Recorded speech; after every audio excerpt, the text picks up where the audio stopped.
Halo pemirsa, jangan lupa subscribe YouTube channel official iNews dan nyalakan loncengnya.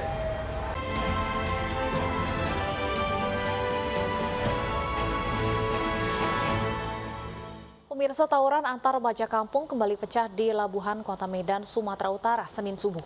Kedua kubu saling serang menggunakan petasan.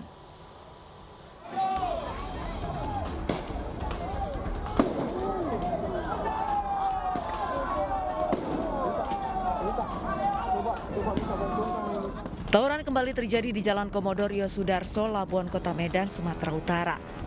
Tawuran terjadi pada pukul 3.30 pagi saat warga sekitar hendak menyantap sahur.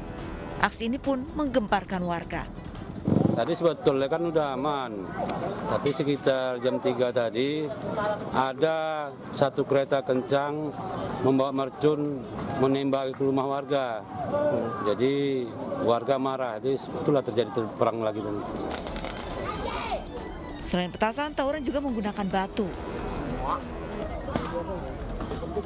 Lalu lintas dari arah Medan menuju Pelabuhan Belawan dan sebaliknya mengalami kemacetan selama 2 jam saat tawuran berlangsung. Warga berharap polisi rutin berpatroli guna mencegah kembalinya aksi balas dendam tawuran di wilayah mereka. Dari Medan, Sumatera Utara, Yuda Bahar, iNews melaporkan. 9 remaja anggota geng pelaku tawuran di Kota Semarang diamankan pihak kepolisian. Para pelaku diperintahkan untuk sungkem pada masing-masing orang tua dan diberi pembinaan sebelum dipulangkan.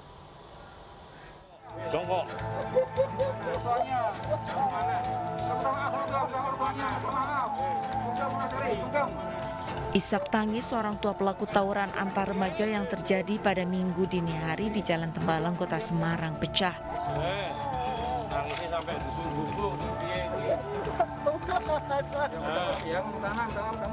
Tangisan menjadi saat petugas Mapolsek Tembalang memerintahkan para remaja ini untuk sungkem di kaki orang tuanya masing-masing sebagai tanda penyesalan. Polisi sengaja mendatangkan para orang tua pelaku tawuran sebagai langkah pembinaan sekaligus memberikan efek jerah.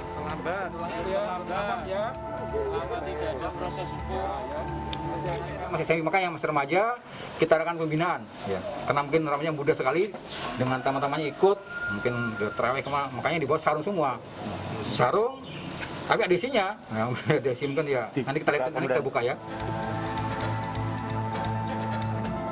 Selain mengamankan 9 remaja pelaku tawuran, polisi juga menyita 5 buah sarung yang ujungnya berisikan batu dan pecahan kaca, 1 gesper bermata paku, serta 2 unit sepeda motor yang ditinggal pemiliknya di lokasi tawuran.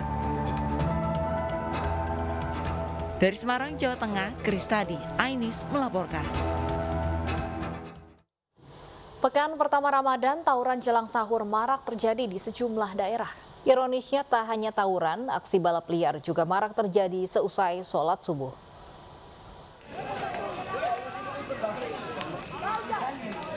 Aksi saling lempar batu dan petasan mewarnai tawuran antar pemuda di Kecamatan Medan Labuhan, Kota Medan, Sumatera Utara Minggu dini hari. Tak jelas siapa yang memulai, namun tawuran antar pemuda ini bukan pertama kali. Dari keterangan warga, tawuran ini dipicu dendam lama.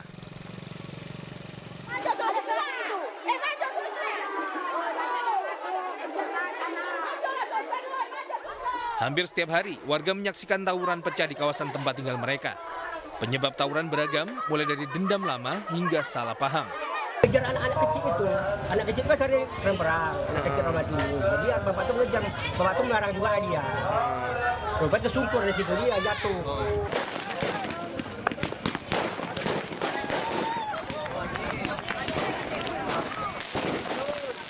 Pelaku tawuran bahkan tak kenal takut. Polisi yang berusaha membubarkan tawuran jelang sahur justru dilawan dan diserang balik dengan petasan. Polisi terpaksa putar otak untuk mengamankan kondisi dan menangkap para pelaku.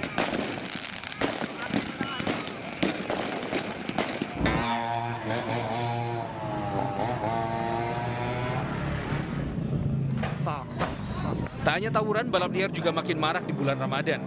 Ironisnya, aksi tak terpuji ini terjadi usai salat subuh. Alih-alih mengisi waktu dengan ibadah, para pelaku justru uji nyali beradu cepat di jalanan umum yang ujungnya mengganggu ketertiban dan ketentraman.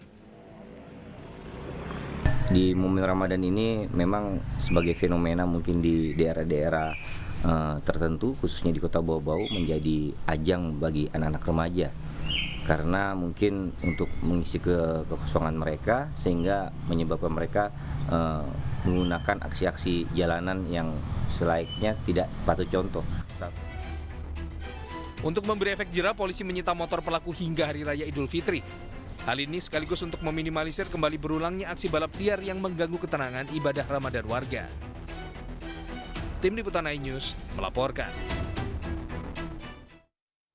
Dan untuk mengetahui apa yang membuat aksi tawuran justru semakin marak saat bulan Ramadan, sudah bergabung bersama kami ada Ibu Elva Ronaningrum, pengamat komunikasi sosial dari Universitas Andalas. Selamat siang Ibu Rona. Selamat siang, Mbak. Baik, Ibu Rona, ini apa sebenarnya fenomena apa yang terjadi di bulan Ramadan dan juga masa pandemi? Ini mengapa tawuran antar warga dan juga kita lihat tadi remaja marak terjadi? Iya, berbicara tentang fenomena tawuran di bulan Ramadan saat ini, itu intensitas konflik antar remaja itu terjadi gitu ya. Malah kita sudah lihat dari pemberitaan meningkat justru di bulan suci gitu ya, di saat seluruh umat Islam sedang diminta untuk menahan diri dari hawa nafsu gitu ya, termasuk hawa nafsu untuk menyakiti orang lain, tetapi ironisnya tawuran terjadi gitu ya. Dan beberapa berita tadi yang sudah disiarkan, diinformasikan, justru ada yang disebut dengan bahu sahur on the road katanya ya, yang berniat memang pada saat ibadah di bulan puasa seperti ini menjalankan tawuran, jadi di jalanan. Nah, kenapa ini menjadi sesuatu fenomena? Karena aksi tawuran itu sendiri telah menjadi bagian atau subculture ya di wilayah perkotaan, sehingga aksi-aksi seperti ini dianggap sebagai semacam hiburan, Mbak, bagi sekelompok orang gitu ya, atau remaja maupun pemuda gitu ya. Nah, itu yang pertama. Yang kedua, kenapa tawuran terjadi? Karena ada frustasi sosial. Apa itu frustasi sosial? Frustasi sosial itu bermacam-macam gitu, berbagai persoalan sosial yang menjadi penyebab dasar maraknya tawuran di Indonesia yang terjadi hari ini. Ibu Rona, kalau kita lihat biasanya tawuran ini terjadi jelang atau setelah sahur ya. Ada alasan khususkah mengapa para remaja ini memilih waktu ini? Ya memang tawuran itu hari ini gitu udah menjadi sebuah budaya ya, Mbak Stefani gitu. Karena apa?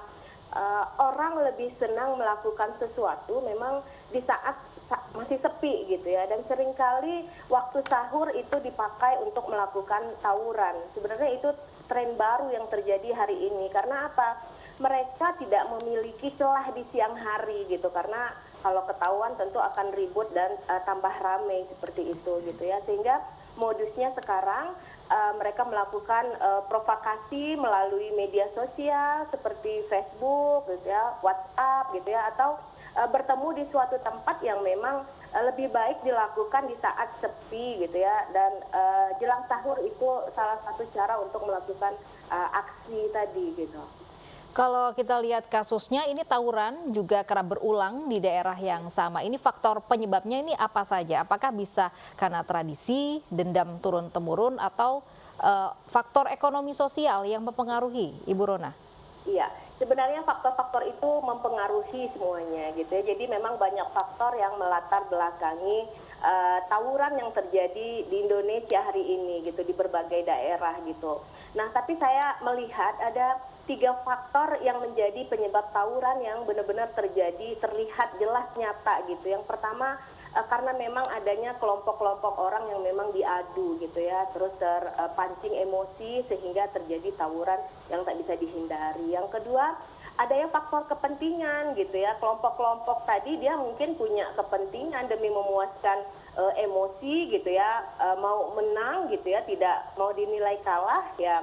Tawuran menjadi salah satu solusi bagi mereka untuk kepentingan-kepentingan tadi.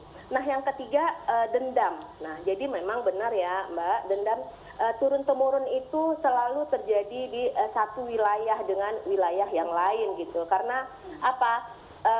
selalu terlampiaskan pada saat bulan Ramadan gitu. Biasanya kan itu antar wilayah ke wilayah yang memang mungkin dendam ini sudah berkonflik sejak lama. Jadi sudah terjadi sejak lama, ada penyulutnya, maka terjadi tawuran tadi gitu. Ibu Rona, kebanyakan pelaku tawuran yang berhasil ditangkap hanya diberikan pembinaan. Perlukah ada sanksi yang lebih tegas untuk mencegah tawuran ini kembali terjadi? Iya, ya harus ya Mbak ya, karena apa? Sebenarnya tidak hanya keterlibatan keamanan saja, tetapi harus ada solusi-solusi yang memang harus bersifat kombinasi. Jadi istilahnya kombinasi pendekatan. Nah, apa itu kombinasi pendekatan? Yang pertama perlu adanya pengelompokan kasus untuk menyelesaikan tawuran, karena tidak semua kasus bisa diselesaikan melalui pendekatan gitu ya. Yang kedua adanya pendekatan cultural gitu namanya ya. Itu apa? Pendekatan yang dilakukan melalui dialog. Nah, bisa menjadi solusi untuk menyelesaikan kasus tawuran. Nah, yang ketiga yaitu tadi pendekatan keamanan memang tidak mutlak harus dihilangkan, memang harus ada gitu ya, karena ada kasus-kasus tertentu yang terlepas dari cara-cara melalui hukum. Misalnya apa? Pihak polisi harus memberikan efek jera juga dalam orang-orang yang terlibat kasus tawuran gitu, karena sebenarnya sangat sulit hari ini memberikan sanksi yang nyata gitu, karena orang beramai-ramai gitu ya untuk bisa mengikuti tawuran ini gitu, sehingga siapa yang provokator, siapa yang hanya ikut-ikutan itu sangat sulit untuk pembuktiannya, Mbak. Baik, terima kasih Ibu Elva Ronaningrum, pengamat komunikasi sosial dari Universitas Andalas, sudah bergabung bersama kami. Aparat gabungan TNI Polri di Kabupaten Bekasi, Jawa Barat merazia puluhan motor berkenal pot bising dalam operasi Cipta Kondisi. Sejumlah pengendara motor yang terjaring diduga hendak menggelar sahur on the road.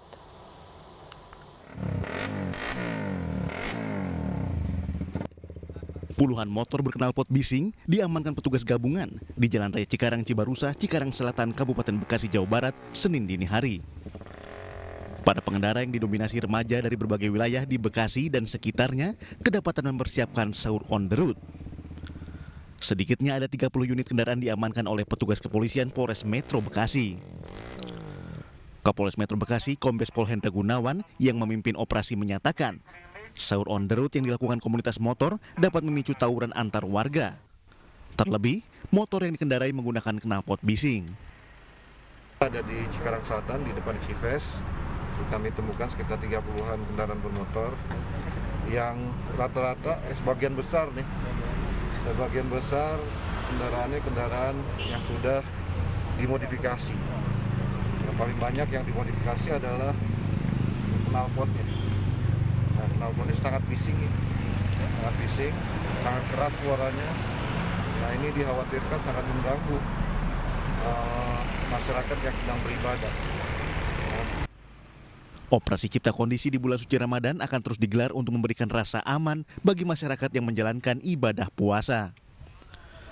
Dari Kabupaten Bekasi, Jawa Barat, Didit Junaidi, iNews melaporkan.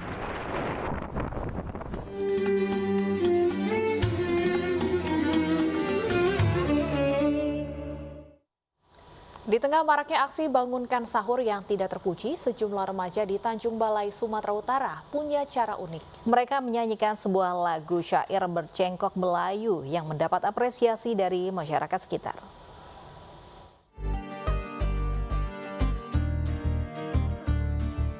Marilah kita bangun di bulan yang berkah ini, marilah kita sahur cepat.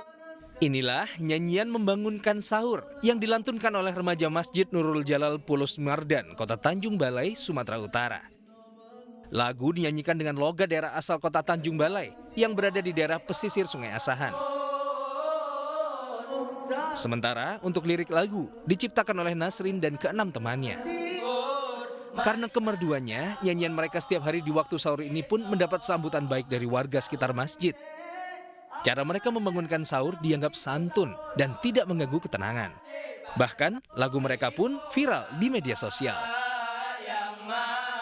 Metode dengan syair yang guna untuk membantu, tentunya untuk membantu masyarakat dalam menjalankan ibadah puasa, yaitu bangun sahur, mempermudah dengan syair-syair Islami yang pastinya dapat membantulah masyarakat sekitar. Kegiatan ini diharapkan bisa menginspirasi remaja lain untuk memilih cara yang lebih positif dalam membangunkan warga untuk bersahur dan tidak mengganggu kenyamanan warga. Dari Tanjung Balai, Sumatera Utara, Ulil Amri, iNews melaporkan.